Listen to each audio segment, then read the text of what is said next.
In this video, I'll guide you through how to create predictive audiences in Google Analytics 4. By the end, you'll know exactly where to click, what to look for, and how to start using Google's predictive capabilities to build smarter remarketing and analysis audiences. First, open your browser and go to analytics.google.com.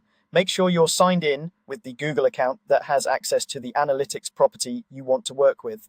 If you manage multiple properties or accounts, double check that you've selected the correct one in the account and property drop-downs at the top of the screen.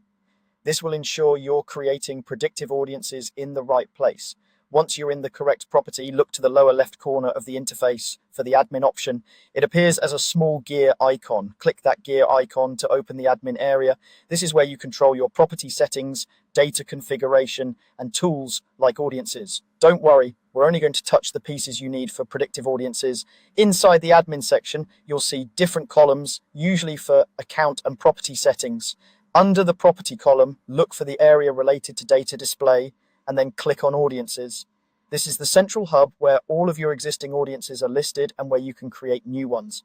If you already have some audiences, you'll see them here, along with details like size and membership duration. If it's a new property, this list may be empty, and that's completely fine. To create a new one, look for the button or link that says New Audience and click on it. This opens the Audience Builder screen. Here, Google Analytics 4 gives you a few different ways to get started, including templates and suggestions.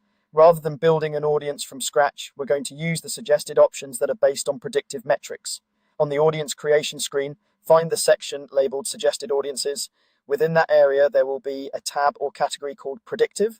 Click on Predictive to switch to the list of audiences that use Google's machine learning models. These are based on predictive metrics like purchase probability, churn probability, or predicted revenue, depending on what your property is eligible for. Keep in mind that predictive audiences only appear if your property meets certain thresholds, such as having enough events and conversions. So if you don't see anything here, you may need more data first. Once you're on the Predictive tab, you'll see a list of suggested predictive audiences, each typically describing a behavior, such as likely purchasers or users at risk of churning. Take a moment to read through the description so you understand what each one is trying to capture. When you find the predictive audience type that matches your goal, go ahead and select it, then click to continue with that selection. At this point, Google Analytics will usually open the audience configuration based on the predictive template you chose. Here you can review the conditions, adjust the membership duration if needed, and give the audience a clear descriptive name like likely 7-day purchasers or high churn risk users 30 days. Even though the original steps end with selecting and clicking the predictive audience, it's a good idea to double check your settings and then save the audience so it starts populating.